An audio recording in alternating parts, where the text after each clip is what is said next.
Lo pasamos, lo pasamos. Bueno, vamos a hacer un breve repaso nuevamente mejor, porque ya ni yo me acuerdo dónde quedamos en la última clase, pero para seguir recordándoles principalmente lo siguiente. Primero, nosotros tenemos las penicilinas de origen natural y de origen biosintética. Como bien ustedes deben recordar, las penicilinas de origen natural y biosintética son muy degradables en medio ácido. Primero, mismo motivo por el cual estas no se pueden administrar vía oral y solo se va a preferir la vía endovenosa o intramuscular. ¿Ya? Eso primero. Segundo, recordar que desde el punto de vista de la inhibición del transportador de PVP se debe a que las penicilinas presentan conformación similar a algunos aminoácidos, como por ejemplo el anillo tiazolidina, que presenta una conformación similar al aminoácido valina, mientras que parte del anillo beta-lactámico, ya junto con su amina, presenta una conformación similar al anillo cisteína, perdón, al aminoácido cisteína, ¿ya? Del punto de vista de penicilina de origen natural también, hay que considerar que estas fueron sintetizadas mediante proceso de fermentación, ¿ya? Pero a partir de estas es que se obtienen luego las penicilinas de origen semisintético. Desventajas de estas, principalmente de las biosintéticas, es que las propiedades, tanto farmacocinéticas como farmacodinámicas, son desfavorables. Presentan menor vida media. Al presentar menor vida media, ustedes ya deben saber que se va a requerir mayor frecuencia de administración de un medicamento. Ejemplo, y un ejemplo clásico que yo siempre lo voy a recordar porque tuve una anécdota con este en mi vida universitaria, es el diazepam. Diazepam, cambiando un poco del tema, diazepam presenta una vida media de 18 horas. Claramente tiene que transcurrir una vida media para que sea eliminado la mitad del fármaco. Si yo doy diazepam una vez cada 8 horas, se me va a acumular tanto el medicamento, tanto el diazepam en el organismo, que claramente eso puede llevar a eventos tóxicos. Por eso la recomendación es que si la vida media es alta, la frecuencia de administración tiene que ser lo más baja posible. Por el contrario, mientras la vida media sea baja, 1 hora, 2 horas, por ejemplo, la frecuencia de administración tiene que ser lo más alto posible, cada 8 horas o cada 6 horas, para mantener concentraciones plasmáticas en el organismo, ¿ya? Y desde el punto de vista también dinámico, hay que recordar que son altamente inactivadas por beta-lactamasas, ya el anillo beta-lactámico puede ser degradado rápidamente, y también estas son altamente probables de que un paciente pueda sufrir algún tipo de alergia. Entonces, por esos criterios, a partir de estas biosintéticas y también de las naturales, es que llegamos al origen de las penicilinas sintéticas. ¿Cuáles son las ventajas? Bueno, ya lo discutimos. Presentan radicales que se incorporan mediante procesos químicos no enzimáticos. Ya, vamos a tener radical acá o un radical en este extremo. Mayor variación estructural, ahí vamos a ir viendo algunas de las imágenes respectivas. Mayor estabilidad química, al tener mayor estabilidad química, automáticamente también la droga no va a ser tan fácilmente degradada. Mejores propiedades farmacológicas también, mejor farmacocinética y mejor farmacodinamia, ¿ya? Para que nosotros hablemos siempre de punto de vista mejor farmacocinética y mejor farmacodinamia, lo vamos a relacionar a que la droga se va a absorber mejor, se va a distribuir mejor, se va a metabolizar mejor, se va a excretar mejor en comparación a la original. Y si hablamos de punto de vista dinámico, lo primero cinético, y lo segundo, si lo hablamos desde el punto de vista dinámico, vamos a tener mejores concentraciones plasmáticas, no tantas reacciones adversas y mejor eficacia terapéutica, ¿ya? Para que hagamos ese link y no esté a cada rato repitiendo absorción, distribución, metabolismo, concentraciones plasmáticas, etcétera, ¿ya? Más resistencia a beta-lactamasas, y eso lo vamos a ir viendo en las siguientes diapositivas, y también amplían su espectro, atacan tanto a gram positivo como después con el tiempo pueden abarcar, abarcan gram negativo y luego también con el tiempo también pueden abarcar a, dependiendo de la molécula, a algunos gram positivos. Primero tenemos aquellas que son resistentes a penicilinasas o como también nosotros hablamos, las penicilinasas es lo mismo que la beta-lactamasa. Tenemos el anillo beta-lactámico, tenemos la estructura común de las penicilinas, que el cual al ser atacado por una beta-lactamasa va a degradar el anillo beta-lactámico, lo va a destruir en esta unión ya entre 7 y 1, entre la posición 7 y la posición 1 del nitrógeno. Consideraciones especiales también, que ya lo mencionamos, ustedes deben recordar que cuando hablemos del anillo beta-lactámico o de las penicilinas en general, el número 1, la posición 1 va a ser el nitrógeno y de ahí hacia la derecha. 1, 2, 3, 4, 5, 6, 7. ¿Ya? Cuando yo le diga conformación en carbono 7, acá. Conformación en carbono 2, acá. En carbono 4, acá. Y así vamos. ¿Ya? Entonces, ¿qué es lo que ocurre? La introducción de grupos voluminosos va a provocar una inhibición, pero esto va a ser desde el punto de vista por impedimento estérico, ya inhibiendo o evitando, perdón dicho, la degradación del anillo beta-lactámico por acción de las beta-lactamasas. ¿Qué tipo de, por lo general los grupos voluminosos deben ser anillos, ya? Pueden haber en alguna molécula, que no necesariamente va a ser un anillo, pero sí va a ser una cadena larga, y en ese sentido no hay ningún problema, porque lo importante es un grupo voluminoso, pero al menos en el 99% de las veces el grupo voluminoso es uno o más anillos de cualquier tipo. Ideal del tipo de vista bencénico, pero puede ser otro sin problema. ¿Ya? Recordar también que la resistencia a esta acción de las beta-lactamasas pueden ser de estos medicamentos endovenosos, como la nafcicilina y la meticilina, o pueden ser estos que gracias a la propiedad de los derivados, perdón, o la presencia del anillo isoxazol, les da la propiedad de que puedan ser administrados vía oral. Ahí tenemos la dicloxa, cloxa, flucloxa, principalmente. Hoy en día la oxacilina ya está en desuso. Utilizamos más todas estas, ¿ya? Cloxa, flucloxa y dicloxa.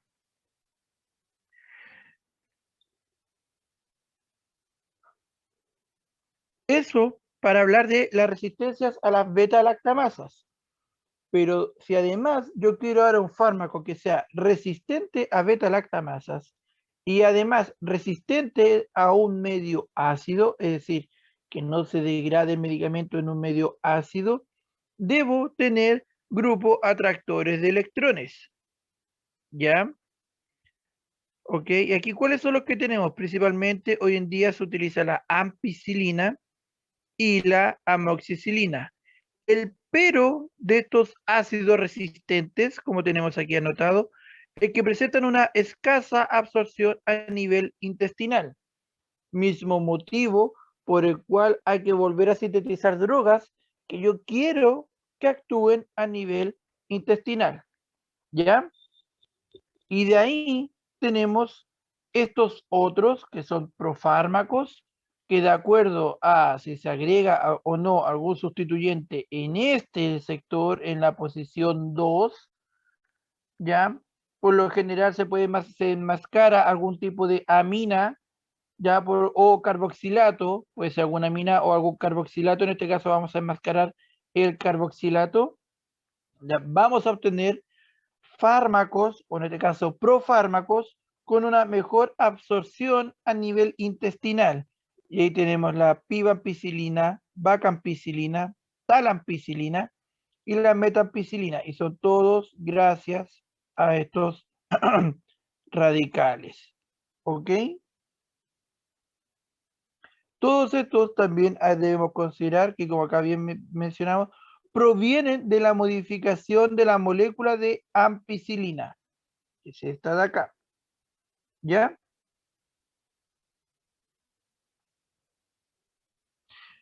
Mientras que ahora, si nosotros queremos incluso subclasificar, tenemos aquellos de amplio espectro que abarcan tanto a gram positivo como a gram negativo, ¿ya? Pero del tipo aminopenicilinas. Y estas que son aminopenicilinas es porque presentan un radical, ¿ya?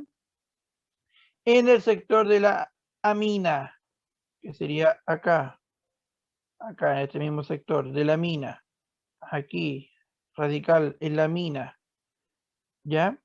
¿Y aquí cuáles tenemos? Bueno, volvemos a clasificar la ampicilina, aparte de resistente a medio ácido, ya son subclasificados como aminopenicilina, ampi y amoxi, que son prácticamente las que hoy se utilizan.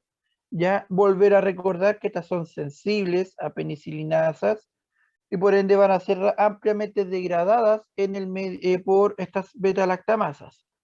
Mientras que aquellas también de amplio espectro, tenemos las carboxipenicilinas, y aquí igual podemos obtener la ticarcilina, carbenicilina y la carfecilina. Estas que son derivados de carboxipenicilinas, no se pueden administrar vía oral, se administran solo inyectable, y estas también pueden actuar sobre microorganismos de grupo aminopenicilina, ya sea pseudomonas y enterobacter, son selectivas a gram negativo, pero eso no implica que a lo mejor también puede ser en algunos casos abarcar a gram positivo, y al igual que las aminopenicilinas, las carboxipenicilinas también son sensibles a penicilinasas. ¿Por qué? Porque aunque presenten estos ciclos, ¿ok? No es un grupo tan voluminoso como todos estos que presentan al menos 2 ciclos o un grupo mayor. Todo esto hay que considerar que todos estos resistencias a penicilinas presentan un impedimento estérico que en este caso para los ácidos resistentes o aquellos de amplio espectro no lo pueden presentar. Chat. Profe.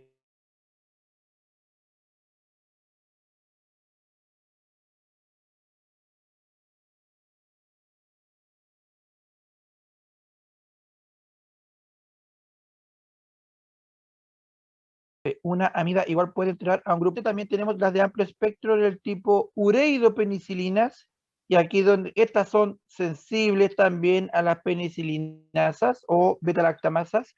Y la ventaja de estas es que estas pueden ser administradas por vía parenteral. ¿Cuáles tenemos? La piperacilina, la azolicilina y la mesolicilina. Ya estas presentan la gran diferencia. Estos grandes anillos. Daniel, cuénteme.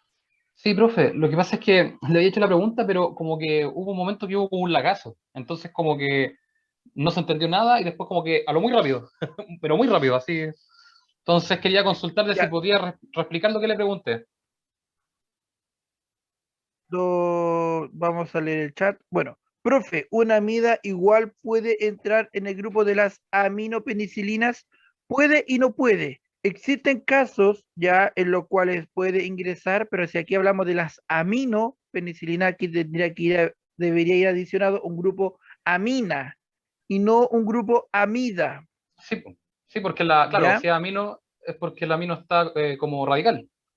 Correcto, ¿Ya? Y en el caso de correcto, correcto. de las carboxipenicilinas, ¿cuál sería porque se supone que el ácido carboxílico igual es un grupo fuerte.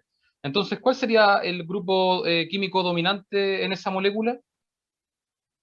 En estas son, es que nosotros lo hablamos desde el punto de vista de las carboxipenicilinas porque podría eventualmente haber un radical en este sector, desde el grupo carboxílico hacia adelante. Aquí mismo los tenemos. Por ejemplo, lo mismo, la carbenicilina o la carfecilina va a presentar un radical en el ácido carboxílico, pero de este sector, no acá, de la niotiazolidina, sino que a este otro sector. Y Ya es entiendo. este el que enviaría, por así decir, el grupo fuerte.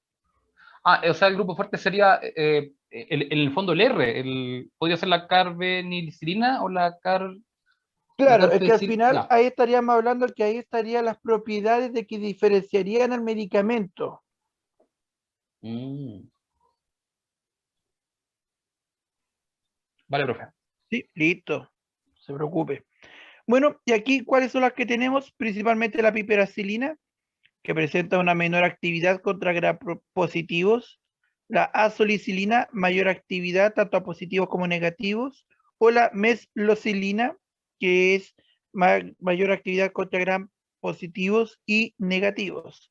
El pero es, no sé si lo tengo en esta diapo, no, o en esta tampoco, en esta. La piperacilina es la que prácticamente hoy está utilizándose, porque por lo mismo presenta mejor propiedades farmacocinéticas y farmacodinámicas en comparación a la azolicilina y la meslocilina. El pero de la piperacilina es que aunque tengamos estos grupos voluminosos en este sector, ¿ok? Si ustedes se fijan, la molécula, y por eso siempre ya entra en importancia, sé que está en posición R o S o cis o trans, ¿ya? Es que queda al descubierto el anillo beta-lactámico, motivo por el cual puede ser rápidamente atacada o degradada por estas beta-lactamasas.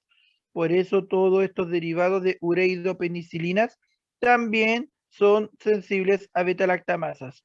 Cuando ustedes, por último, como ayuda a memoria, estudien para su prueba, revisen. ¿Queda expuesto el anillo beta-lactámico en este sector? Sí, ¿por qué? Porque queda expuesto acá.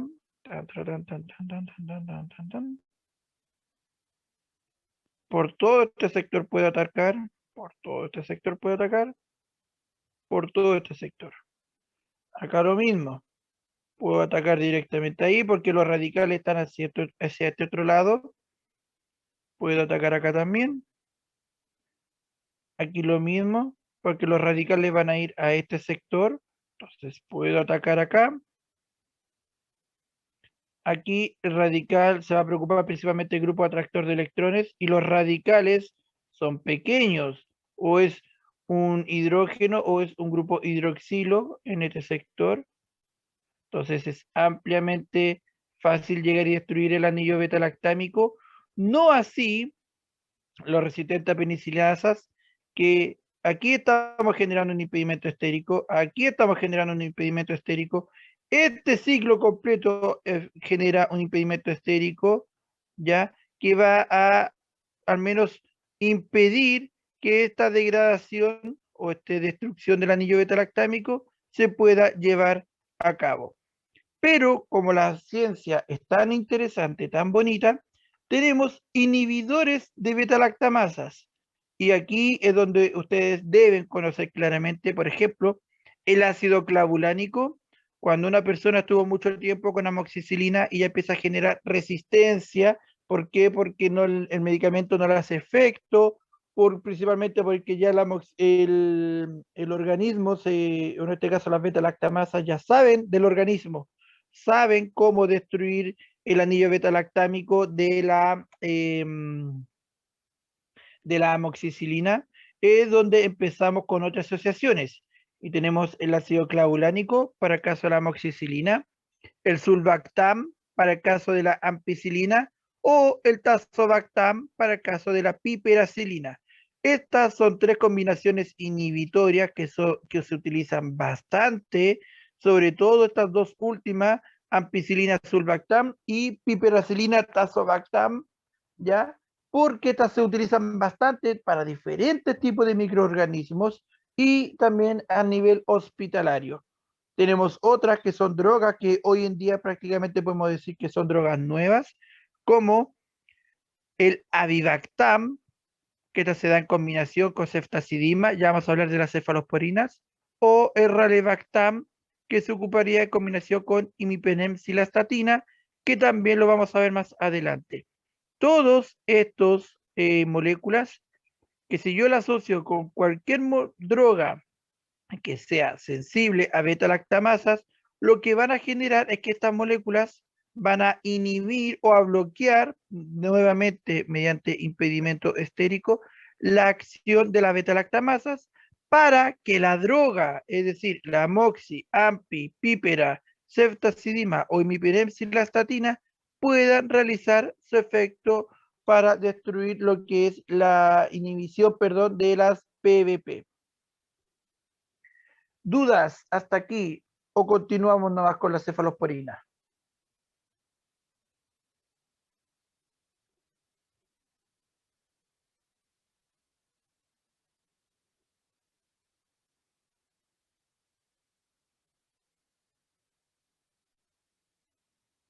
Todo claro, excelente.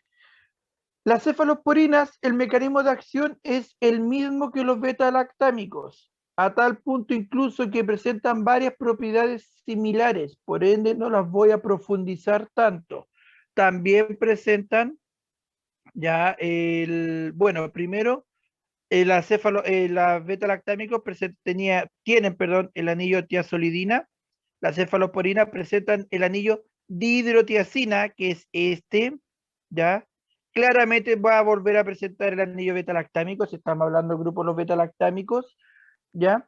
Y también presenta conformación similar a aminoácidos, como en este caso parte del anillo dihidrotiazina y parte del anillo beta-lactámico presenta una conformación similar al aminoácido valina, mientras que el resto del anillo beta-lactámico con porción del anillo dihidrotiazina presentan una conformación similar al aminoácido cisteína, motivo por el cual nosotros volvemos a mencionar que esto permitiría la inhibición de la translocación de las PBP, ¿ok? Son todos estos, sobre todo la primera cefalosporina que se obtuvo fue la cefalosporina C, que fue obtenida a través del hongo Cephalosporidium acremonium. Presenta baja absorción vía oral, pero presentan un mayor espectro de acción en comparación a las derivadas de penicilinas. Y una de las ventajas de las cefalosporinas es que presentan mayor resistencia a beta-lactamasas. No estoy diciendo que no van a ser atacadas por las beta-lactamasas. Pueden haber casos claramente que sí van a ser atacados por beta-lactamasas, como por ejemplo la ceftazidima, motivo por el cual nosotros tenemos esta combinación con avibactam, ¿ya?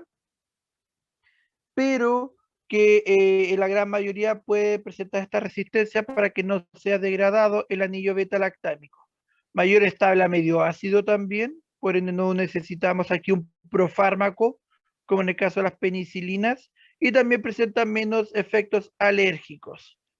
De las cefalosporinas, mediante diferentes procesos sintéticos, se logró la obtención del 7-ACA o del ácido 7 aminocefalosporánico, y esta es la estructura en común de nuestras cefalosporinas. Ya a partir de aquí vamos a iniciar todas las modificaciones que vamos a empezar a hablar ahorita ya. ¿Qué es lo importante? Si nosotros volvemos a considerar como 1 el nitrógeno, tenemos que esta es la posición 1, posición 2, 3, 4, 5, 6, 7 y ahora tenemos un 8. ¿Qué es lo importante? En posición 3, acá, entonces, y en posición 7, 3, 4, 5, 6, 7 y acá. Estos son los sectores que vamos a tener sustituyentes, similar al anillo, o sea, a las penicilinas, que era en posición 3 y en posición 6. Otra diferencia que ustedes se pueden ir dando cuenta es este doble enlace que está entre posición 2 y 3, que también lo vuelve la molécula estable. Por el contrario, si el doble enlace está ubicado en el carbono 3, de 3 a 4, la droga automáticamente es degradada por inestabilidad química. ¿Ya? ¿Qué más tenemos? Bueno, en el anillo 7, en la posición 7, perdón, ya, por lo general, aquí es donde ocurren los cambios en la acción de de las cefalosporinas, ¿ya? Mayores grupos con mayor radical, ya, mientras más largo sea el radical, mayor vamos a tener como propiedades farmacocinéticas, mejores propiedades farmacodinámicas, y ahí yo puedo determinar si la droga es o no administrada vía oral. Mientras que si tengo cambios en el carbono en la posición 3, perdón, ya, es probable que si cambio automáticamente, elimino todo este sustituyente, primero voy a generar probablemente una droga inactiva. ¿Por qué? Vuelvo a repetir, entre el 3 y el 7 tienen que haber sustituyentes porque es fundamental para la actividad de las cefalosporinas, ¿ya? Ahora, si estos radicales en este sector es un hidrógeno, acá cambiamos por ejemplo esta molécula por un hidrógeno o algún grupo metil, vamos a obtener mejores propiedades, perdón, mejor actividad y frecuencia de administración vía oral y no endovenoso. ¿Ya? Tenemos de diferente tipo, tenemos de generación 1, que son cocos van a atacar a gram positivo, o prácticamente vamos a atacar a todo este tipo de bacterias. Lo de segunda generación abarcamos gram positivo y negativo. Los de tercera generación abarcamos mucho más a gram negativo que la primera y segunda generación. Y los de cuarta generación abarcan todo el espectro de la tercera, pero presentan también mayor actividad contra gram positivo. Tenemos las cefalosporinas de primera generación, ¿ya? Y aquí podemos ser o administradas vía oral o parenteral. Y aquí vemos, si el X, por ejemplo, este X de acá es un hidrógeno, vamos a obtener que estas moléculas puedan ser administradas vía oral, lo que ya les mencioné anteriormente. Y el radical, teniendo cualquiera de estos radicales, podemos obtener o la cefalexina como droga, o el cefadroxilo también como droga, o incluso la cefradina también como droga, ¿ya?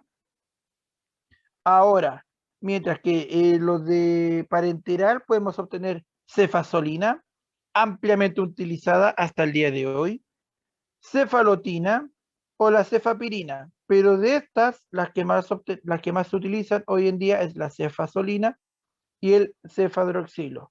Otra ventaja muy importante, si ustedes se fijan, en todas las drogas parenterales presentan una sal. Esa sal va a permitir que tenga una mayor solubilidad en agua, y bajo ese criterio puedo yo esa droga utilizarla vía parenteral.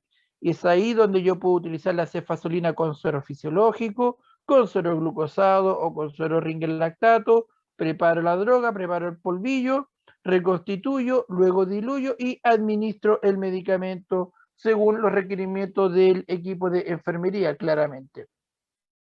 Del punto de vista parenteral, nosotros tenemos que entender dos conceptos. Primero nos vamos a quedar con la X, que vamos a hablar acá también, ¿ya? Y estos presentan un buen grupo saliente. ¿Eso qué significa? Un buen grupo saliente para que la droga luego pueda ser administrada de vía parenteral sin ningún problema. Esa es la ventaja de tener un grupo saliente. Mientras que en R, es decir, a este sector, debe presentar sí o sí algún tipo de anillo heterocíclico. ¿Qué significa que un anillo sea heterocíclico? Que presente al menos más de un átomo diferente. Que no sean todos de carbono, que no sean todos de nitrógeno, que no sean todos de azufre, por ejemplo. Aquí tenemos que son carbono este anillo con un nitrógeno, 4 nitrógenos, un carbono, 4 carbonos y un azufre. Eso es un anillo heterocíclico. Mientras que para el caso de los de vía oral, primero en X, volvemos a repetir, no presenta un buen grupo saliente, ¿ya? Mientras que en R no presenta anillos heterocíclicos. Y aquí tenemos todos carbonos y todos carbonos. De esa forma nosotros ya podemos diferenciar aquellas cefalosporinas de primera generación. Y ustedes con eso automáticamente ya van a estar viendo a dónde van a ir dirigidas las preguntas. Con respecto a los de segunda generación, prácticamente cumplen los mismos criterios para X y R que los de primera generación. ¿Ya? Ustedes vemos aquí los parenterales en X, buenos grupos salientes, todos presentan sales además, ¿ya? El Z aquí siempre la sufre porque es parte del anillo dihidrotiazina, obviamente. Entonces tenemos los buenos grupos salientes. Y en R, ahora eso sí, ojo, en R no necesariamente puede, o también no puede, presentar anillos heterocíclicos. Tenemos la cefuroxima y la cefoximtina, también el cefetán, que presentan anillos heterocíclicos, pero el cefamandol o el cefonicid no presentan anillos heterocíclicos. También hay que ir recordando que mientras mayor es la generación, son mejores los procesos en los cuales se generaron estas drogas. La generación 1 fueron las primeras cefalosporinas en sintetizarse, perdón, y luego se fueron haciendo modificaciones estructurales al 7-ACA, y desde ese punto de vista para obtener mejores drogas con mejores propiedades cinéticas y mejores propiedades dinámicas. ¿Ya? Mientras que los tipo oral, nuevamente aquí el X, la diferencia que el X, en el X anterior no presentamos grupo saliente, aquí lo presentan, pero es un mal grupo saliente. Es decir, si anteriormente en el oral de la primera generación tenemos solo hidrógenos que no son grupos salientes, no lo son, en los de segunda generación estos sí uno lo puede considerar como grupos salientes, pero son malos desde el punto de vista que no va a ser muy fácil llegar y que este grupo saliente pueda salir y que se pueda generar el efecto de las cefalosporinas. Motivo por el cual también aquí tenemos, y aquí también la misma propiedad, que los parenterales puede, como no puede presentar anillos heterocíclicos. Tenemos un cefaclor que no es heterocíclico, pero la cefuroxima, que se utiliza bastante hoy en día, sí es un anillo heterocíclico. ¿Ok? Por otra parte, los de tercera generación, ¿ya? Si ustedes se fijan, volvemos a cumplir los mismos criterios antes mencionados, ¿ya? Un buen grupo saliente para los parenteral, ¿ya? Pero estos son buenos grupos salientes, pero aquí son todos heterocíclicos. Heterocíclico, hetero, ¿ya? Aquí tenemos un heterocíclico. Tenemos ceftazidima, y es aquí donde tenemos el ceftazidima, más la propiedad del avibactam, ceftriaxona, que se utiliza bastante, cefotaxima y cefoperazona, drogas que se utilizan bastante hoy en día. Mientras que el vía oral, ya presentamos heterocíclicos, también anillos todos son heterocíclicos, y en el radical, en este caso en la posición X, es un sustituyente principalmente hidrocarburado.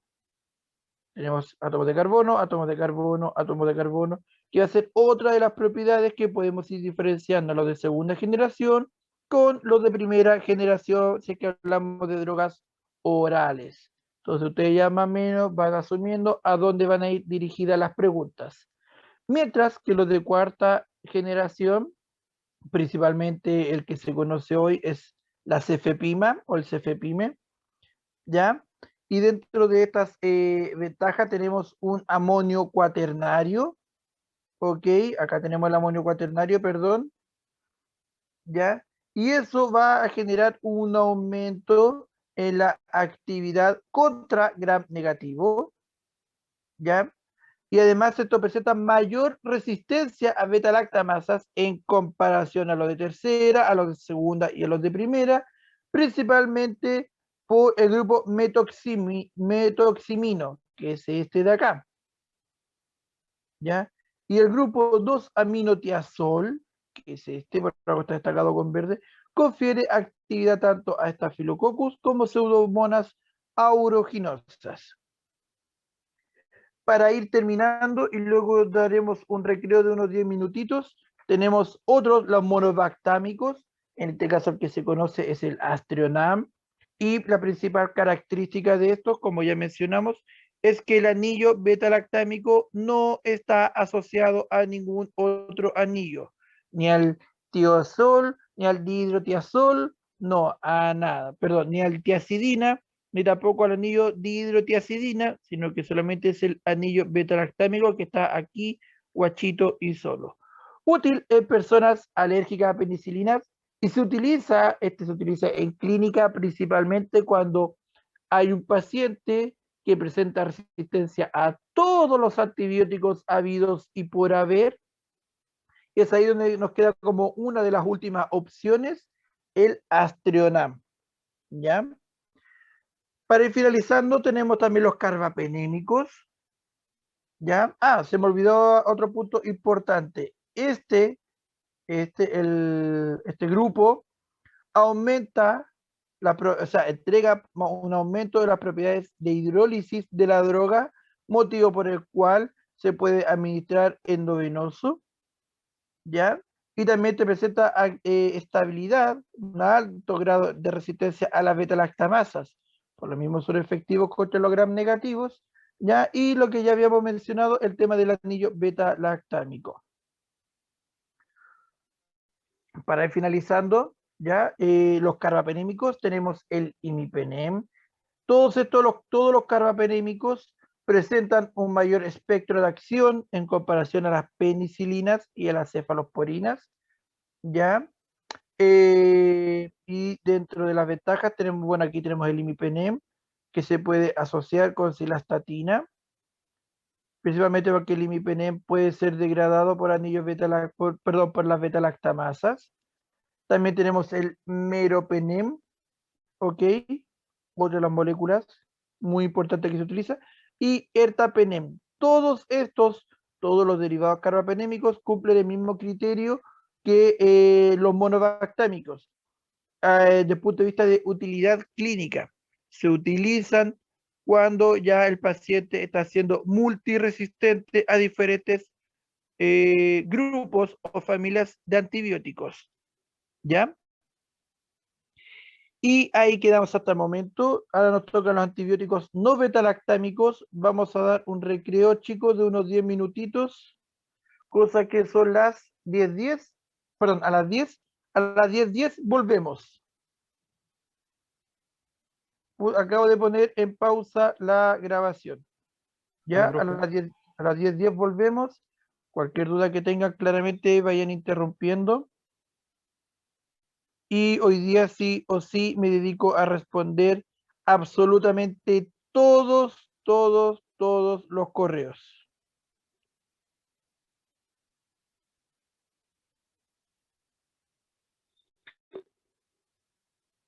O sea, no hoy, dentro de esta semana, perdón.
Ahora sí, ya chicos, retomamos para continuar. Nos quedan un par de diapositivas y terminamos, así que no deberíamos terminar antes de las 11, creo yo, a lo mejor un poquito antes. Y ahí ya quedan todos en libertad de acción, excepto aquellos que deban rendir el control. Profe, Cuénteme. profe, disculpe que lo interrumpa. Y Usted dele esta clase nomás. la va a subir hoy día, ¿cierto? Sí, las tuvo hoy. Vale, profe. Se pasó. Muchas gracias. Ya de nada.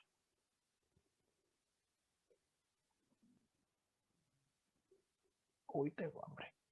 Bueno, eh, bueno, ahora hablamos de todos los antibióticos no beta, o sea, de todos los antibióticos beta-lactámicos. Y si yo le hago una pregunta básica que valga un punto, por ejemplo, ¿cuál es la propiedad de los antibióticos beta-lactámicos? La respuesta claramente es: estos antibióticos van a presentar el anillo beta-lactámico. Entonces, claramente, como primera diferencia estructural, ¿cuál es la diferencia en comparación a los antibióticos no beta-lactámicos? La respuesta es que los no beta-lactámicos no presentan el anillo beta-lactámico. Lógico, ¿cierto? Está de más decir que ahora vamos a seguir hablando desde el punto de vista de los mecanismos de acción, pero nos vamos a enfocar principalmente en el ribosoma, unidad 50S y 30S, ¿ya? Para ello, primero tenemos que acordarnos de los macrólidos. Los macrólidos son la acitromicina, claritromicina, eritromicina. Ya, de hecho, la eritromicina es la principal, es la primera droga obtenida de esta familia de antibióticos. Los macrólidos también son bacteriostáticos, muy importante mencionar eso. Estos atacan principalmente a gram positivo, por ende van a inhibir, o sea, van a impedir que siga creciendo bacterias gram positivos. Pero ojo, que a dosis altas, altísimas dosis de shock, uno la menciona, cuando uno habla de los antibióticos y quiere dar una dosis de shock, significa, por ejemplo, no sé, la amoxicilina son máximo 1 gramo cada 8 horas, por ejemplo, y ahí hacemos 3 gramos. Pero yo quiero dar una dosis de shock para poner en estrés al microorganismo y de tal forma pueda destruir el crecimiento bacteriano y pueda pillar, por así decir, al microorganismo de sorpresa. Ahí doy el doble de dosis, es decir, 3 gramos. Perdón, 1,3 sería 6 gramos, perdón. En el caso de los macrólidos ocurre lo mismo. Yo puedo dar, en el caso, no sé, la citromicina, comprimido de 500 miligramos, o la eritromicina endovenosa de 1 gramo, que es cada 12 horas. Quiero dar primero una dosis de shock. ¿Para qué? Para destruir todas las bacterias gram positivas que estén en el organismo de nuestro hospedero, y ahí ya no voy a dar 2 gramos, voy a dar 4 de inmediato. O si la dosis es de 1 gramo cada 12 horas, doy 2 gramos de inmediato. Y esa dosis de shock, esa carga, ese golpe que se da de antibióticos, genera que ocurra un proceso de estrés en el microorganismo de tal forma de que pueda ser degradado rápidamente y en este caso, como sería una dosis mayor, ocurrir el efecto bactericida. ¿Cuál es la propiedad de todos estos macrólidos? Primero, ellos van a inhibir la subunidad S del ribosoma, pero específicamente lo que van a inhibir va a ser la translocación, ya en esta zona directamente van a inhibir la translocación, ya, del aminoácido del RNA mensajero.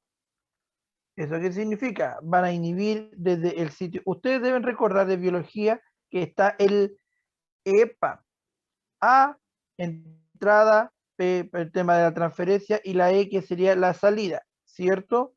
Para generar toda esta cadena de aminoácidos que a la larga nosotros obtenemos la proteína, ¿cierto? Lo que va a inhibir, en este caso los macrólidos, va a ser la translocación en el sitio A, que significa que no va a permitir la unión desde el RNA de transferencia, entregando el aminoácido a la cadena aminoacídica. Es esta la zona que se va a inhibir por parte de estos grupos que son los macrólidos. ¿Ya? Eso que va a generar un cambio conformacional en toda la estructura de la subunidad 50S, provocando claramente su inactividad. Si no está activo, automáticamente se genera el fin de la cadena proteica y bajo ese criterio nosotros podemos decir que no hubo síntesis de proteínas.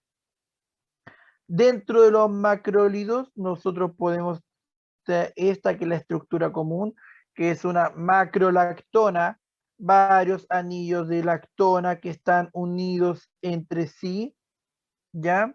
Es esa la ventaja, que puede ser entre 12 a 16 átomos de carbono, ¿ya? Y lo importante es que se deben unir grupos azúcares, fundamentales para la propiedad de todos los macrólidos. Si no hay grupos azúcares 1 o 2, claramente esta estructura va a ser inestable y no va a tener actividad terapéutica. ¿Ya? Otro punto muy importante es que para la obtención de nuestra eritromicina, ya después más adelante tengo la diapositiva con nombre y todo el tema, ¿ya? La biosíntesis de varias unidades de ácidos propiónicos, ¿ok? Fue lo que genera por cada 2 átomos de carbono, ya 2 o 3 átomos de carbono, ¿ok? Que son todos estos los que están destacados, ¿ya? Sufrieron diferentes modificaciones de grupos metilos para llegar finalmente a la síntesis de nuestra eritromicina. Eritromicina que está acá, está bonita, que está hermosa, y tenemos sus derivados más comunes. Uno es la acitromicina a la izquierda y el otro la claritromicina hacia la derecha. La eritromicina como estructura original, fundamental, la primera sintetizada, claramente a partir de la eritromicina, nosotros obtuvimos acitromicina y claritromicina. Bajo ese criterio, claramente lo primero que yo puedo decir es que acitro y claritro presentan mejores propiedades cinéticas y dinámicas que la eritro. ¿Ya? Ahora, la adición en acitromicina de este metileno entre el carbono 9 y el carbono 10, perdón, entre la posición 9 y 10, ¿ya? Y la ausencia del grupo carbonilo, que acá no está en ninguna parte, ya ha generado que se tengan las mejores propiedades cinéticas en comparación a eritromicina. Otro punto importante es que esta es una macrolactona de 15 átomos de carbono y eso ha generado mejor estabilidad en el medio ácido y mejor vida media y absorción. Por otra parte, la claritromicina, que la única diferencia es este metoxi, este grupo metoxi en comparación a la eritro. Bueno, la claritro también no tiene este puente metileno, que sí lo tiene claritromicina. Miento, la claritro no lo tiene, que sí la tiene acitromicina, ahí sí, perdón. Entonces, la claritromicina presenta este grupo metileno o este metoxi, si lo podemos llamar también, generando que la claritromicina tenga mejor absorción vía oral en comparación a acitromicina o eritromicina. Mismo motivo, por ejemplo, en el cual eritromicina ustedes la pueden encontrar solo endovenosa o en jarabe o suspensiones. Acitromicina usted la puede encontrar tanto oral como endovenoso y la claritromicina también la puede encontrar oral principalmente. Dentro de los espectros de acción tenemos aquí, esto ustedes lo pueden ir leyendo, la eritromicina a los diferentes microorganismos que ataca, lo mismo la acitro, a cuáles son los microorganismos que va a atacar, y la claritromicina y cuáles van a ser los microorganismos los cuales va a atacar. Por otra parte, tenemos ahora las tetraciclinas, que son bacteriostáticas.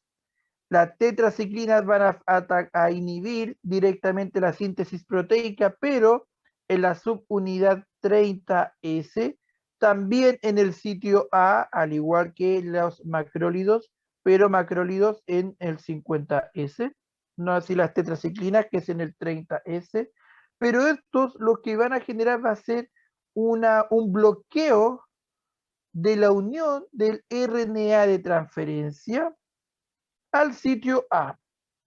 Por ende, no va a dar espacio ni siquiera para que se una y que ocurra la transferencia de estos aminoácidos, en comparación a los macrólidos, que sí permite la unión del RNA transferencia, pero es esta parte de acá lo que va a inhibir los macrólidos, es decir, este traspaso del aminoácido a la cadena aminoácidica. Acá con las tetraciclinas ni siquiera va a permitir la unión del RNA de transferencia a la subunidad 30S. Aquí no ocurre cambio conformacional, no ocurre nada del otro mundo, solo que no va a permitir la unión del RNA de transferencia a esta zona del 30S. Claramente todo esto al interior de la bacteria, por ende, la bacteria no va a poder tener sus procesos de síntesis proteica normales, con el tiempo no va a poder seguir creciendo, que no se va a poder reproducir más. Dentro de la relación estructura-actividad, y aquí ustedes tienen una gran ventaja, si ustedes se fijan en las primeras diapositivas, a cada rato yo les hablaba de la relación estructura-actividad, ya solamente ustedes les ponían la molécula, en este caso le agrego los textos. ¿Ya? ¿Por qué? Porque me pareció importante. Esta imagen la saqué de uno de los libros que se los voy a subir dentro de estos días. Y entrega con lujo de detalles toda la relación estructura-actividad de las tetraciclinas. Primero, siempre es bueno saber desde qué posición vamos a estar contando, cosa que así yo al momento de la pregunta, la prueba, les hago las preguntas en posición 10 de la tetraciclina, en posición 8 de tetraciclina, posición 4 de tetraciclina, ejemplos, ¿ya? Entonces, primero, la configuración correcta en el carbono 5 alfa, que es acá, y en la posición en el carbono 4, son esenciales para su actividad. Estos están en cis. Miento, en trans, ¿ok?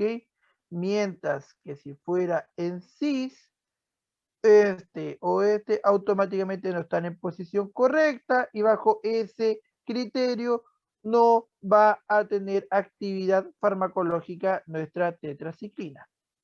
Primero. Segundo, los grupos funcionales en el carbono 5, el 6 y el 7 pueden eliminarse sin alterar las propiedades antimicrobianas, es decir, se van a eliminar y el fármaco va a seguir teniendo efecto bacteriostático sin ningún problema.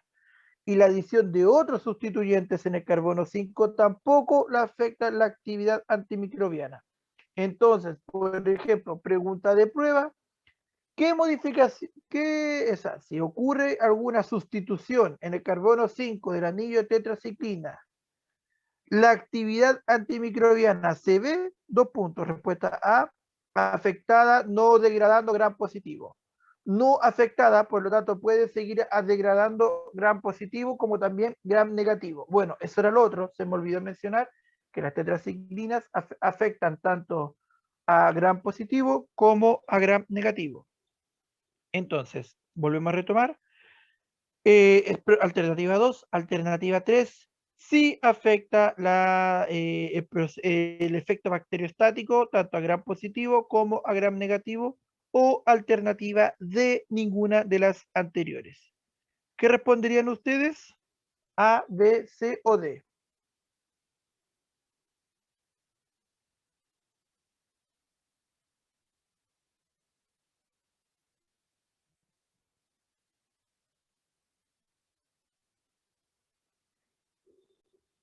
Cri, cri, cri, cri. Sebastián, ¿qué respondería usted de acuerdo a la pregunta que acabé de realizar?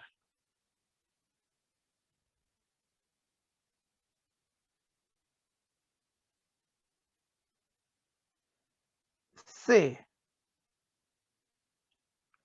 ¿Ya? Cristian,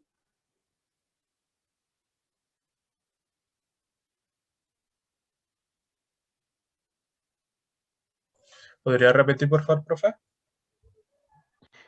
ya. Kevin, usted por favor responda, o sea, respóndale a Cristian.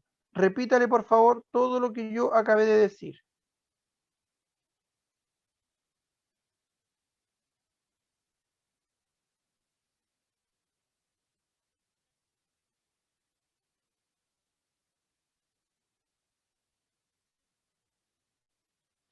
No me acuerdo. Carla,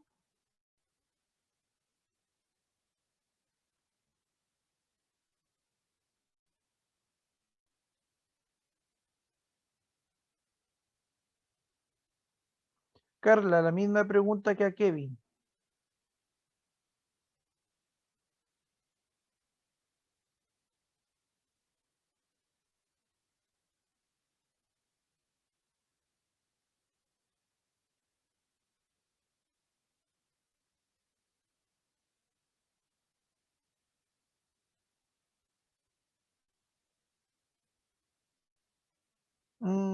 No recuerdo. Camila,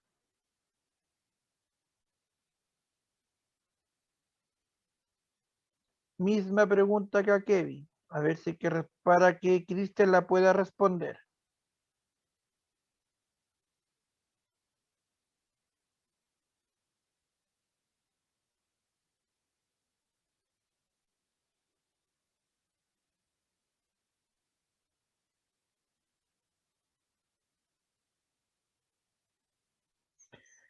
Ya, voy a volver a repetir la pregunta y voy a elegir una persona al azar que responda. Así que todos atentos y todos paren de inmediato las pailas.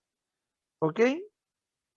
Si tenemos en el anillo de la tetraciclina todas las posiciones habido y por haber, y yo les mencioné que los grupos funcionales en el carbono 5, carbono 6 y carbono 7 pueden eliminarse sin alterar drásticamente las propiedades antimicrobianas y además adicionar algún sustituyente, principalmente en el carbono 5, no va a afectar la actividad antimicrobiana. ¿Ya? Con esa información, lo primero que yo les voy a... La primera pregunta es, si yo elimino o adiciono un grupo hidroxilo en el carbono 5 de las tetraciclinas, ¿qué efecto va a ocurrir a nivel de su efectividad terapéutica? Alternativa A. Alternativa A, dijimos, se alterará drásticamente la propiedad bactericida de las tetraciclinas, tanto a gram positivo como a gram negativo. Alternativa B, no se alterará la actividad bactericida de gram positivo como gram negativo. Alternativa C, se alterará solamente la actividad gram positivo y no la gram negativo. O alternativa D, no se alterará la actividad de gram positivo, pero sí se va a activar, pero sí se va a alterar la actividad bactericida ante gram negativo.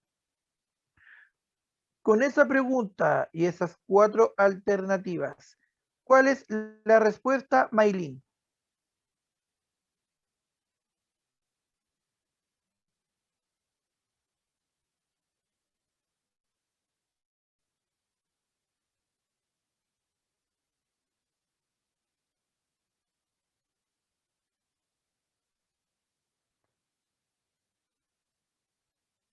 Ya, Cristian, acepto de inmediato a Yacine y a Andrea. Ya, Maylin, ¿cuál es la alternativa correcta según usted? O ahora, Cristian, ¿ahora puede responder la pregunta?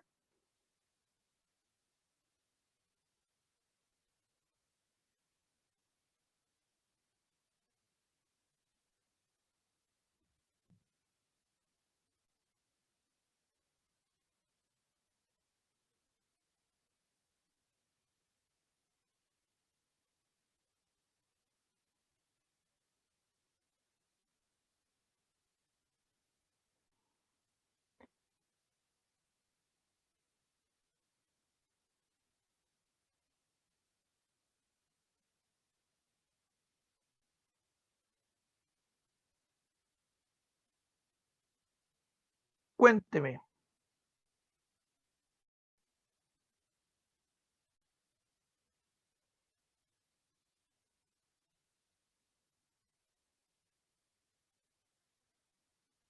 Y, y ante eso, ¿cuál alternativa se juega usted?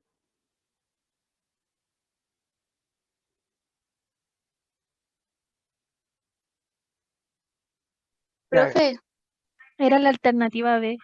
Exacto, en la B. ya, Danixa dice B.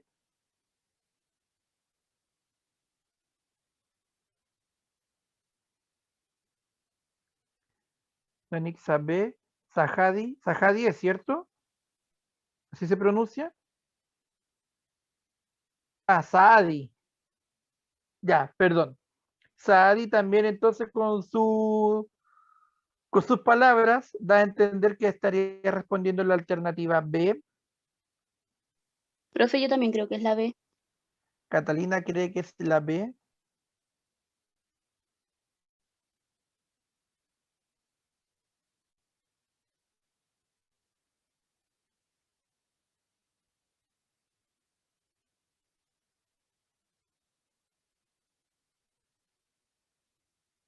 ¿Alguien más?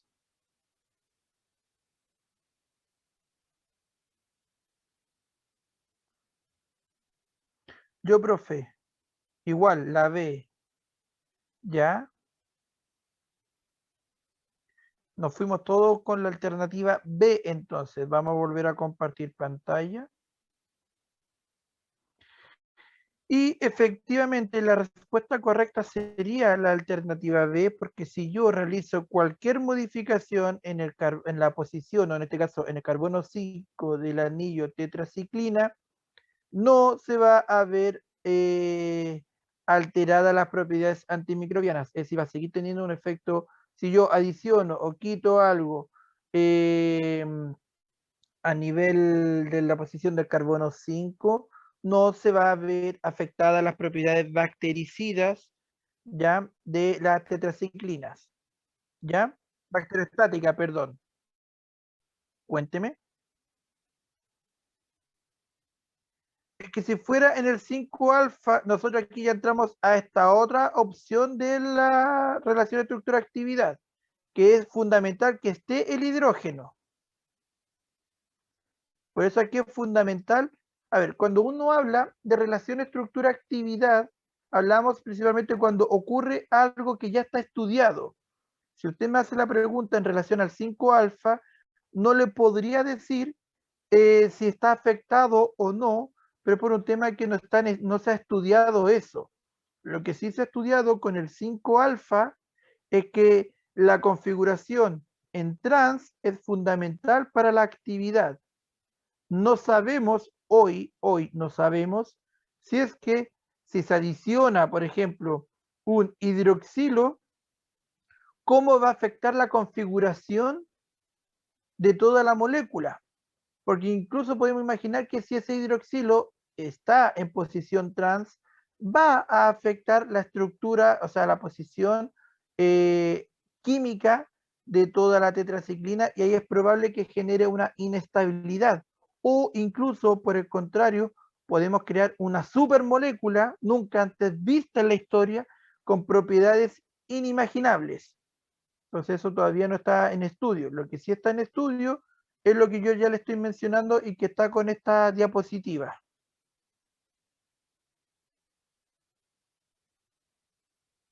¿Ya? Bueno, el ejercicio recién que les hice es porque de ese tipo de preguntas son los que van en la prueba. ¿Qué es lo que ocurre, por ejemplo, si yo agrego un grupo hidroxilo en la posición 5 del anillo de tetraciclina? Y ahí ustedes tienen que explayarse. O les pongo las alternativas. O como ya les mencioné en la clase pasada, ¿qué propiedades debe tener las penicilinas de amplio espectro resistentes a medios ácidos y que sean profármacos? Primero, un radical voluminoso. Segundo, es ájale, radical voluminoso, ser un profármaco, que va a permitir también la absorción en un medio ácido, va a poder llegar a ser absorbido también en el intestino. Y tercero era el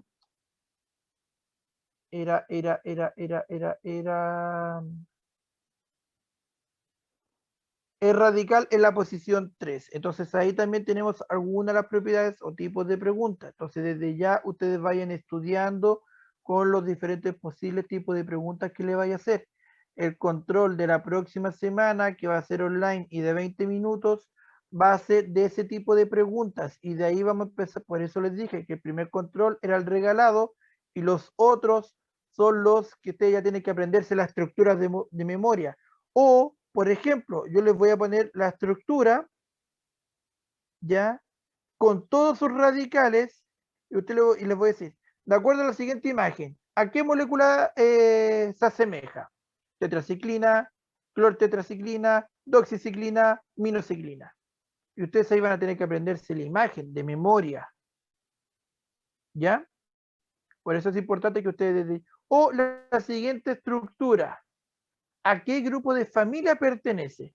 Tetraciclina, macrólidos, penicilinas, ¿ya? Entonces ahí van también esos tipos de preguntas y ustedes desde ya tienen que ir empezándose a aprender todas estas estructuras, ¿ok? Continuamos. Si en la posición 7 se puede incrementar la fototoxicidad. ¿Qué es lo que ocurre? Las tetraciclinas son muy fototóxicas, o por así decirlo, se degradan rápidamente por medio de la luz solar. Cuando hay un cloro en el carbono 7, es decir, pregunta ahora, si yo adiciono un grupo atractor de electrones, como por ejemplo el cloro, ¿cómo se va a ver afectada la función de la tetraciclina? Alternativas, diferentes alternativas, y la respuesta de ustedes sería, se va a ver incrementada la fototoxicidad de las tetraciclinas. ¿Ya? ¿Por qué? Porque estos compuestos, en este caso un grupo atractor de electrones como el cloro, absorbe los rayos ultravioleta generando radicales libres en el interior, produciendo eritemas en el organismo, a mí como paciente. O en posición 10, la adición de otros sustituyentes al anillo D, a todo el anillo, manteniendo el hidroxilo, ojo aquí, manteniendo el hidroxilo, no disminuye la actividad antimicrobiana. Entonces la pregunta es, si yo adiciono un metil en posición 9 y un etil, por ejemplo, en posición 8, pero conservo el hidroxilo en posición 10, la actividad antimicrobiana se ve disminuida. A, verdadero, B, falso. Preguntas así, es la prueba. ¿Ya? Para que desde ya empiecen nuevamente a familiarizarse, a estudiar, a darle de lleno con todo. ¿Ok? Bueno, aquí tenemos la molécula base. Bueno, está de más decir que la tetraciclina es porque viene del nombre de 4 ciclos. ¿Ya? Y tenemos los diferentes radicales, radical 1, radical 2, 3 y radical 4, y sus respectivos sustituyentes, ¿ya? Y también el nombre de la droga, minociclina, doxiciclina, ¿ya? Tetraciclina. Ahora, ojo, si ustedes se fijan en este anillo, en esta imagen, la posición 10 está abajo, y acá la posición 10 está hacia arriba. Es porque la imagen está invertida, ¿ya? Por eso siempre es importante que uno lleve el conteo de las posiciones. 1, 2, 3, 4, 5, 6 y así va, etcétera. ¿Por qué? Porque si ustedes aprenden la imagen de memoria de esta forma, pues también ya la farmacoquímica se empieza a poner compleja. Yo les dije, se aprende de esta posición. ¿Qué pasa si yo le pongo el mismo anillo, pero con el hidroxilo hacia abajo? Todo el mundo se va a volver loco, como ocurre ahora. Y es porque la imagen en su totalidad está invertida. ¿Ya? Nuevamente hay ustedes, bueno, también estos son derivados del naftaceno y todos los derivados de tetraciclina son moléculas anfóteras y que son escasamente solubles en agua, motivo por el cual tenemos la doxiciclina o la aminociclina, que son moléculas que son administradas vía oral y que son las que también hoy en día se utilizan. Los espectros de acción, ustedes ahí tienen hacia qué microorganismos van a atacar o van a destruir dependiendo del tipo de droga, ya a qué microorganismos van a atacar cada una de estas. Ya, entonces eso igual es importante porque eso ustedes también lo van a ir conociendo en fármaco más adelante. Por otra parte, tenemos otro grupo que es el cloranfenicol, que al igual que los dos anteriores también es un bacteriostático. Cloranfenicol también va a actuar inhibiendo en la unidad 50S del ribosoma, pero la diferencia del cloranfenicol con todos los otros anteriores es que lo que va a inhibir el cloranfenicol es la transpeptidación desde el sitio A al sitio P. Entonces, al inhibir en esta zona, automáticamente, vuelvo a mencionar, no va a haber síntesis proteica, no hay síntesis proteica, no voy a tener la proteína que yo necesito y el microorganismo se va a degradar. Ahora, yo claramente, ¿qué es lo que ocurre? Otra pregunta de prueba incluso. Paciente de 80 años, por ejemplo, con microorganismos, no sé, una pseudomona, por dar un ejemplo. Por eso le estoy poniendo todos estos microorganismos. Así que ojo. Pseudomona X, ya, pseudomona aeruginosa, por ejemplo, y que está en tratamiento con acitromicina, con doxiciclina y además se va a iniciar tratamiento con clorafenicol. ¿Qué efectos desde el punto de vista farmacodinámicos van a ocurrir con ese paciente?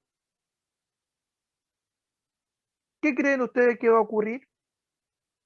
Yo sé que todavía no está con los conceptos asociados de farmacología y que están todavía con sus cursos básicos de farmacología, pero ¿qué creen ustedes que va a ocurrir con ese paciente?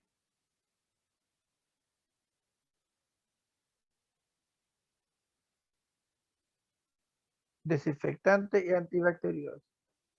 Aparte, claramente que va a tener el hígado hecho pebre. No, Fernanda, no va por donde usted me está escribiendo, no va por ese lado. ¿Ustedes han visto interacciones farmacológicas ya o todavía no?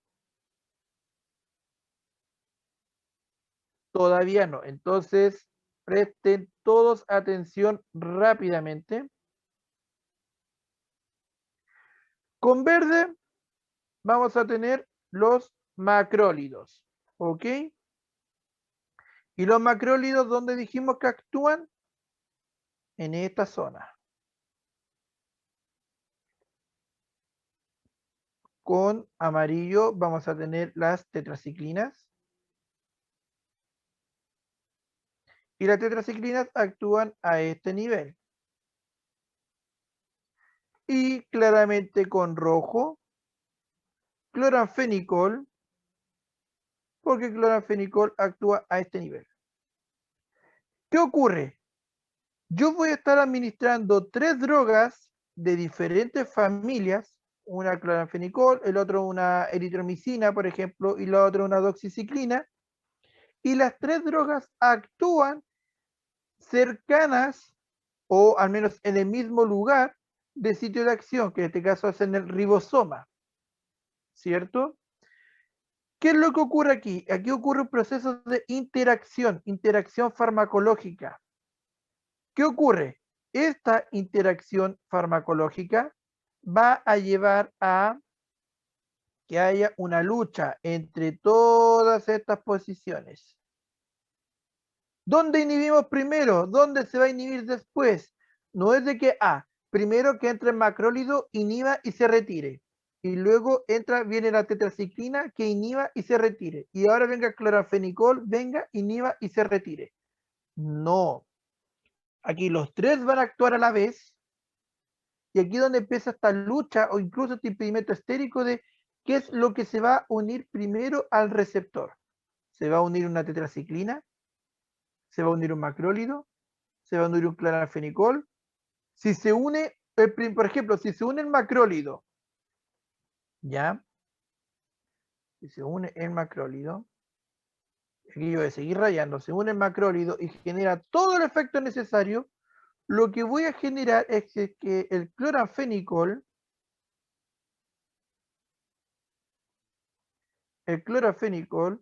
y la tetraciclina van a estar viajando por todo el torrente sanguíneo y va a estar viajando por todo el organismo. Va a estar viajando, viajando, viajando y viajando. Eso me va a llevar a que tenga mayores concentraciones plasmáticas de ambas drogas.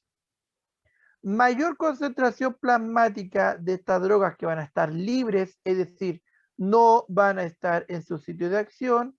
Esto genera sí o sí un aumento de las reacciones adversas a medicamentos y por ende una disminución también en la eficacia terapéutica. Por este motivo, uno, o en este caso en el área clínica, se tiene que decidir qué antibiótico se va a elegir. Si se va a elegir un cloranfenicol, se va a elegir un macrólido, se va a elegir una tetraciclina. O incluso puedo elegir igual un macrólido y una tetraciclina. Pero debo estudiarme primero las propiedades farmacocinéticas, cosa de que no interfieran el tiempo de vida media, que no interfieran las concentraciones plasmáticas, que no haya una interacción a nivel de metabolismo, pero además, otro punto muy importante es que no ocurran las reacciones adversas. ¿Y cuál sería la solución ante eso?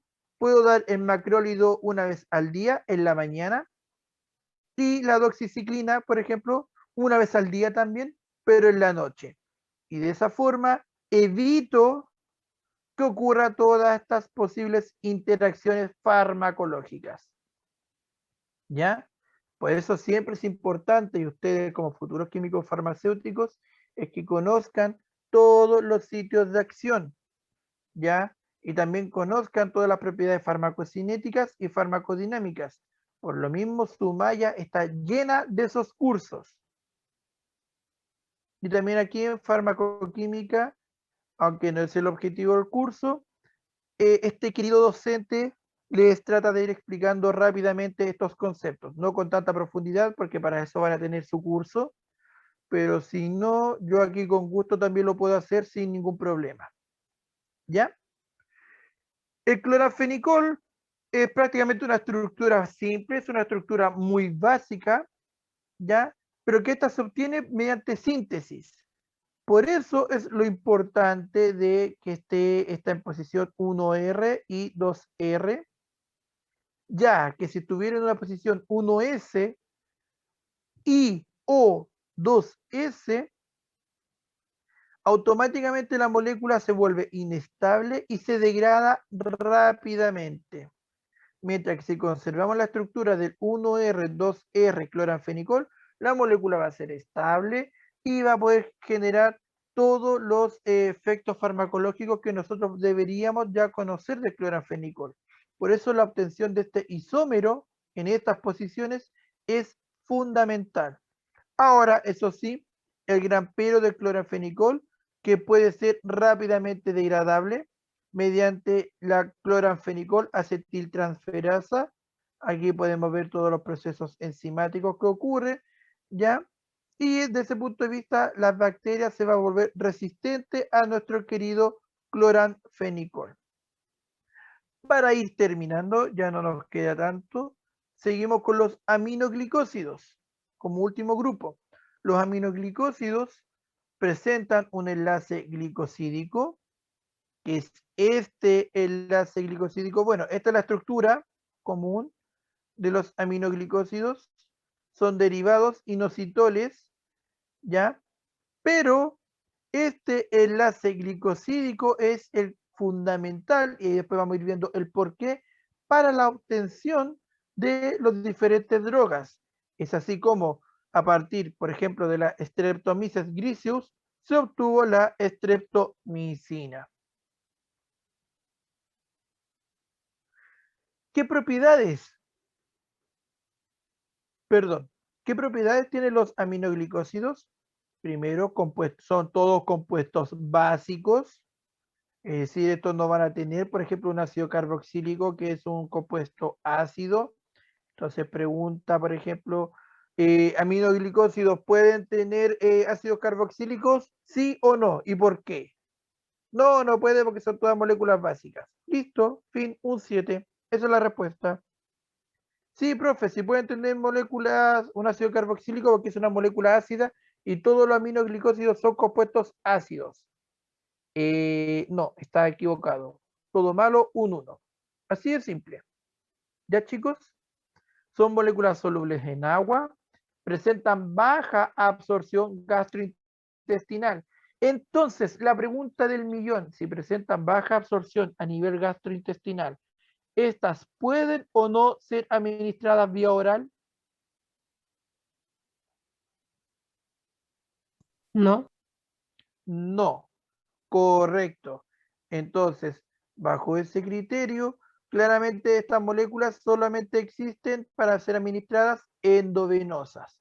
Entonces aquí, por algo también es importante que ustedes hayan tenido la clase de Alejandra, donde les va explicando los diferentes lugares de absorción, y aquí lo vamos familiarizando a si se pueden o no administrar vía oral o endovenoso. Entonces ustedes ya pueden saber también que todas las moléculas, o sea, todas las drogas que son administradas vía oral, es decir, que son en comprimidos, son moléculas que presentan una resistencia a un medio ácido y que son absorbidas a nivel gastrointestinal, no así aquellas endovenosas que no son absorbidas a nivel gastrointestinal. El gran pero de estos aminoglicósidos es que son rápidamente eliminados por vía renal. Bacán para mí. Bacán que sean eliminados por vía renal. El pero es que los aminoglicósidos, como reacción adversa, y es muy característica de estos,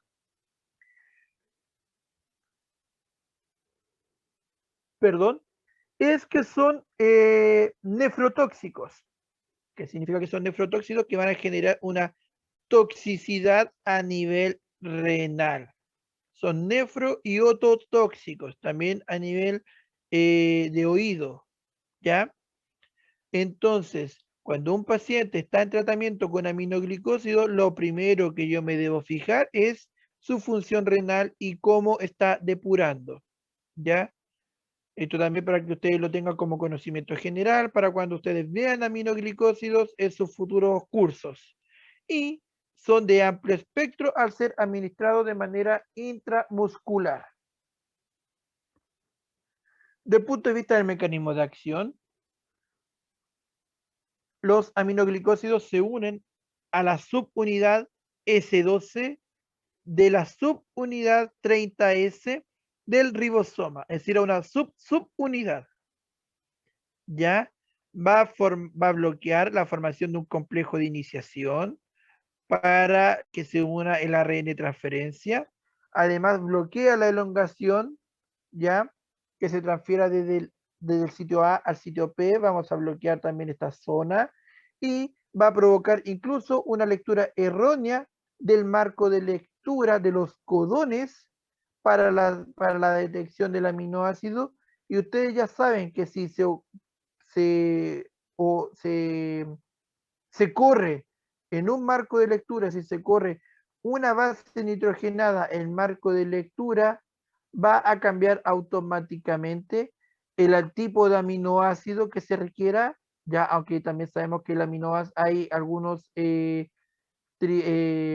algunas secuencias de 3 bases nitrogenadas que puede sintetizar para más de un aminoácido, pero si en el caso contrario se corre este marco de lectura y tenemos que va a leer un aminoácido diferente, automáticamente vamos a obtener una proteína defectuosa y desde ese punto de vista vamos a generar la muerte de la proteína y por ende la muerte de la bacteria, y por eso los aminoglicósidos van a tener un efecto bactericida, ¿ya?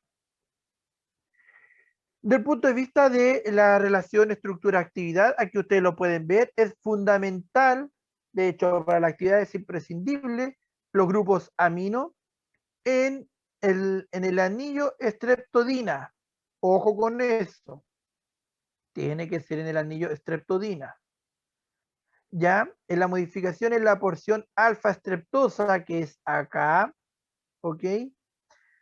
Tiene que ocurrir la reducción de un aldehído a alcohol, que lo tenemos aquí abajito, lo cual esto va a generar una severa sordera y por ese motivo se genera ese efecto ototóxico. Ya, por eso esto no debe ocurrir, debemos conservar al aldehído, ¿ok? Y mientras que modificaciones en la porción estreptoscamina, que es toda esta, ¿ok? La modificación del grupo N-metil L-glucosamina, que es este que está destacado con celeste, ya va a provocar cadenas más largas, pero análogos con menor actividad. Y siempre debe comprender una amina secundaria. Y aquí nosotros tenemos la amina secundaria. ¿Qué moléculas podemos obtener? Y aquí tenemos los diferentes anillos, la streptodina, la streptosa y la streptoscamina, que aquí está, 1, 2 y 3.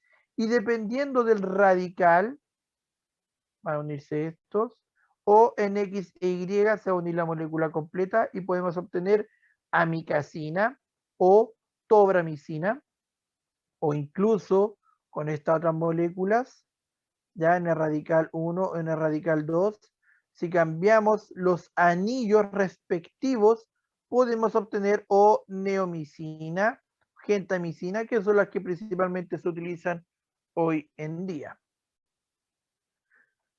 Para finalizar, tenemos también las lincosamidas, que fueron descubiertas a través del Streptomyces lincolnellis, y lo importante es que en su estructura tiene que haber un anillo pirrolidina, un enlace amida, aquí ojo, no amina, y una piranosa, este anillo piranosa, ¿ok?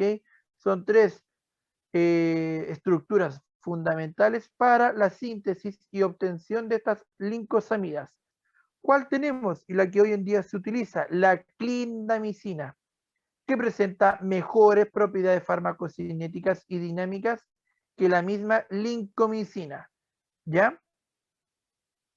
Y el mecanismo de acción de las lincosamidas también va directamente a la unidad 50S, también a afectar al sitio A, inhibiendo la síntesis proteica.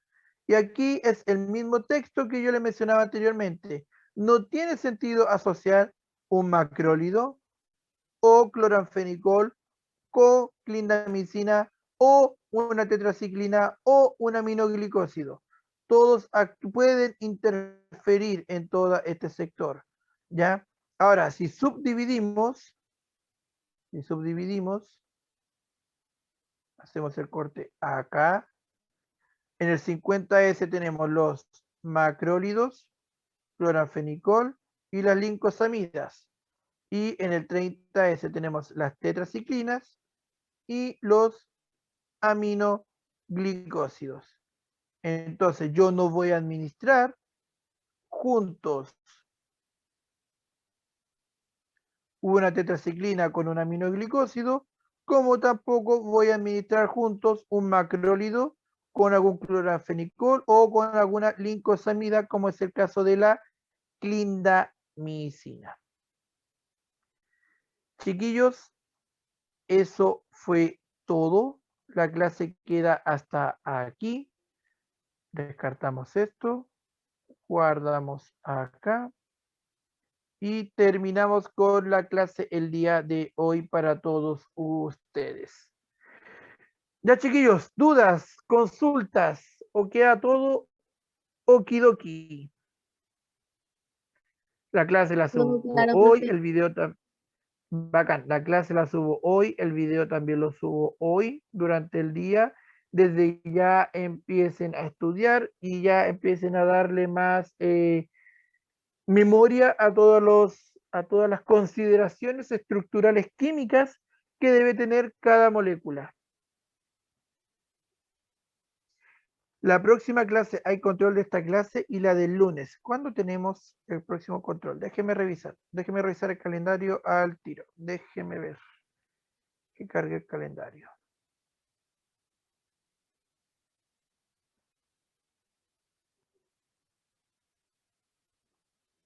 La próxima clase es la próxima clase es el 28 de abril.